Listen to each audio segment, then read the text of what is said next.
Check out this video from Sharik Khan speaking about the 10th plague that is omitted in the Quran.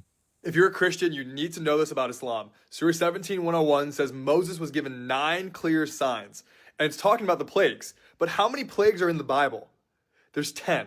So which one's conveniently missing? It's the death of the firstborn, the Passover, the whole climax. There's blood on the doorposts, the judgment passing over, and a lamb dies so that people can live.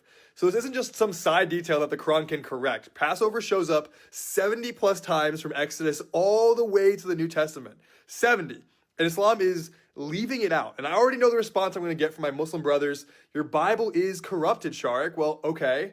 You're telling me the Jews across regions, languages, and countries, all across centuries, all decided to insert a fake event that becomes the centerpiece of their identity? They're just making up a yearly festival. They're making up this story. They're making up something that they still practice today to make themselves look dependent on what? God's mercy? And this gets so much tighter because if you're going to claim corruption, I'm going to hit you with this. Dead Sea Scroll fragments from 250 BC already show Passover elements. That's 800 years before Muhammad. So now the timeline has to be from Moses to 250 BC. You're telling me the Jews constantly, globally corrupted all of their Torah manuscripts with literally no evidence. And then suddenly, all right, guys, no more changes. And for the next 2,200 years until today, perfect consistency across all continents.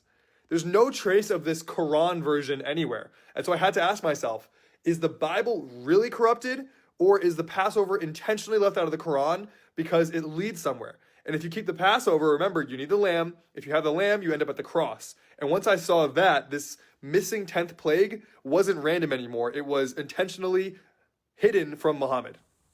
Now, this was beautifully and nicely explained by an ex-Muslim, pointing out that the 10th plague is the apex of all the 9th plagues that happened in Egypt. Why? Because they point to Jesus Christ, the Messiah. They point to the sacrificial system of the ritual that God has given to Moses, the Jews that had to adhere to. The 10th plague points to Jesus Christ, the crucifixion of Jesus Christ. I mean, this is not a surprise because even the Quran does omit the fact that Jesus was crucified. It denies that Jesus was crucified. So omitting the 10th plague and denying the crucifixion of Jesus Christ is very problematic. You cannot claim to have reverence for Jesus Christ. You cannot claim to love Jesus Christ, but contradict or deny the reality and the truthfulness of past events. I don't know. What do you think?